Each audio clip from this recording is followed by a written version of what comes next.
ఎంతెంతై ఒటుడింతై అన్న సామెతగా వాళ్ళందరినీ కూడా వాళ్ళ కుట్రల్ని పటాపంచలు చేస్తూ వాళ్ళ విషపు రాతల్ని లేదా రాజకీయ కుట్రల్ని పటాపంచలు చేస్తూ ఇవాళ ఆంధ్రప్రదేశ్ రాష్ట్రంలో 45 ఏళ్ళ ఇండస్ట్రీ 2 పేపర్లు 10 టీవీ ఛానళ్ళు పెట్టుకుని విషం చిమ్ముతున్నా కూడా ఏ స్థితిలో కూడా తగ్గకుండా మొక్కవని ధైర్యంతో ప్రజల పక్షాన ఈ కూటమికి వ్యతిరేకంగా అలుపెరగని పోరాటం చేస్తున్న జగన్మోహన్ రెడ్డిని మనం చూస్తుంటే రాజకీయాల్లో ఉన్న ప్రతి ఒక్కరికి కూడా ఆఖరికి ఈ రోజున్న చాలామంది తెలుగుదేశం శాసనసభ్యులు కూడా ముచ్చటపడే పరిస్థితి. ఇవాళ ఎన్ని భారతదేశంలో విషం చిమ్మటమే కాకుండా అమెరికాలో పనామా లీక్స్ అని లేదా ప్యారడైజ్ పేపర్లని ఇంకేదో పేపర్లని అదని ఇదని జగన్ అమెరికా పోలీసులు వచ్చి పట్టుకెళ్ళిపోతారు ఒకరోజు రాత్రిపూట అని ఎంత చిమ్మినా జగన్ను ముఖ్యమంత్రిని చేసేశారు జగన్మోహన్ రెడ్డిని. ఇవాళ మళ్ళీ భయం. మనం ఎంత విషం చిమ్మినా 3 పార్టీలు కలిసినా ఎంత చెడు చేసినా ఇంకా జగన్మోహన్ రెడ్డికి 40% ఓటింగ్ ఉంది, దీన్ని చంపేయాలనేటువంటి తప్పుడు ఆలోచనలతోనే ఇవాళ మళ్ళీ విషం చిమ్మే ప్రయత్నం. వీళ్ళు ఎన్నిసార్లు విషం చిమ్ముతున్నా వీళ్ళకి అంటే వీళ్ళు కూడా రాక్షసులే. ఈ చంద్రబాబు బ్యాచ్ అంతా కూడా అలుపు ఉండదు. అలుపు లేకుండా జగన్మోహన్ రెడ్డిని ఎట్టాగైనా విషం చిమ్మి చంపేయాలని ప్రయత్నం చేస్తూనే ఉంటారు. ఇవాళ ఈనాడు రామోజీరావు గారు అబ్బాయి, ఆయన లేరు కదా పాపం, రామోజీరావు గారు అబ్బాయి చంద్రబాబు గారిని కాసేటువంటి ప్రధాన పాత్ర తీసుకుని పేపర్ పోయినా పర్లా, ఈనాడు చరిత్ర ఏ స్థాయి చరిత్రో అందరికీ తెలుసు.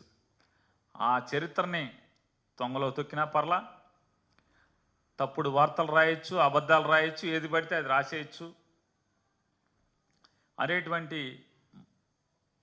ఒక బాధ్యతను భుజానికి ఎత్తుకుని ఆయన వాళ్ళు రాస్తాడు. జగన్కు అదానీ లంచం 1750 కోట్లు, సెకీతో సౌర విద్యుత్ ఒప్పందాల్లో ముట్ట చెప్పిన వైనం, జగన్తో గౌతమ్ అదానీ 3 సార్లు చీకట్లో కలుసుకున్నారు, ఆ తర్వాతే ఒప్పందాలు కుదిరాయి, అంతర్జాతీయ స్థాయికి జగన్ అవినీతి. ఏంటి పుష్ప అంటే నేషనల్ కాదు ఇంటర్నేషనల్ అని ఈ మధ్య సినిమా వచ్చింది, అది కూడా రాశాడు రామోజీరావు గారు అబ్బాయి ఇవాళ పేపర్లో. మీరు గురువింద గిందలాగా అయిపోయారు రామోజీరావు గారు అబ్బాయి గారు. అసలు మీ ఫ్రెండు, మీ నాన్నగారి ఫ్రెండు, మీ ఫ్రెండు చంద్రబాబు నాయుడు ఎప్పుడో ఇంటర్నేషనల్, పుష్ప ఈ మధ్య వచ్చింది ఇంటర్నేషనల్. సింగపూర్ కథ మర్చిపోయామా? ఈశ్వరన్ కథ మర్చిపోయామా? సింగపూర్లో మలేషియాలో హోటళ్ళు మర్చిపోయామా? ఈశ్వరన్ జైల్లోకి వెళ్ళాడు తెలుసు కదా, తెలీదా? కనపడదు, వినపడదు. రామోజీరావు అబ్బాయి కనపడదు, వినపడదు. మనది పెద్ద పుష్పం, చంద్రబాబు పుష్పం, ఎప్పుడో ఇంటర్నేషనల్. కొత్తగా ఇప్పుడు అయింది అనుకుంటున్నారు మీరు, మామూలుగా అల్లు అర్జున్ సినిమా డైలాగు, ఈయన ఎప్పుడో ఇంటర్నేషనల్. ఇవాళ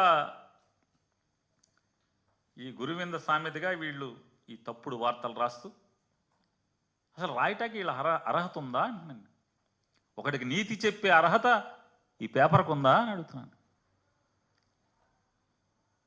రిజర్వ్ బ్యాంక్ ఆఫ్ ఇండియా రూల్స్ని తొంగలో తొక్కి కేంద్ర ఆర్థిక శాఖ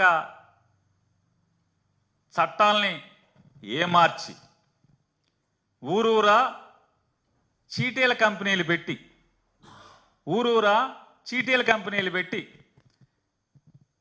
ఆ చీటీల కంపెనీల ముసుగులో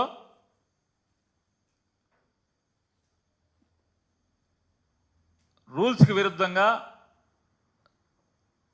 దొడ్డిదారిన దొంగతనంగా ఫిక్స్డ్ డిపాజిట్లు పోగేసి వాటిలతో మీరు ఎంత పెరిగి ఎంత ఎదిగి మీరు ఈ ప్రపంచంలో ఈ సమాజంలో అందరికీ నీతులు చెప్తారు.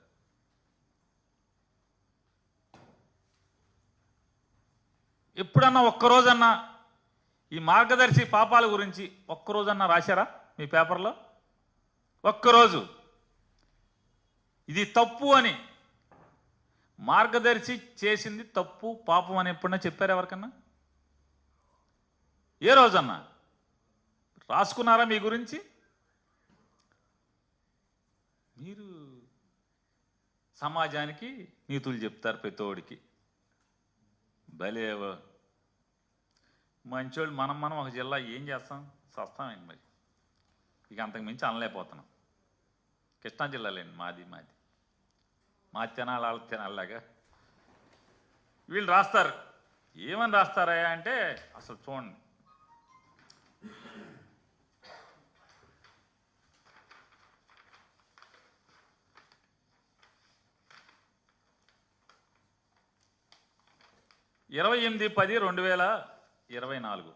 అక్టోబర్ 24వ తారీఖున నారా చంద్రబాబు నాయుడు గారి ట్వీట్ కూడా అది కూడా ఈనాడులో వచ్చింది. met with the delegation from Adani Group led by the managing director of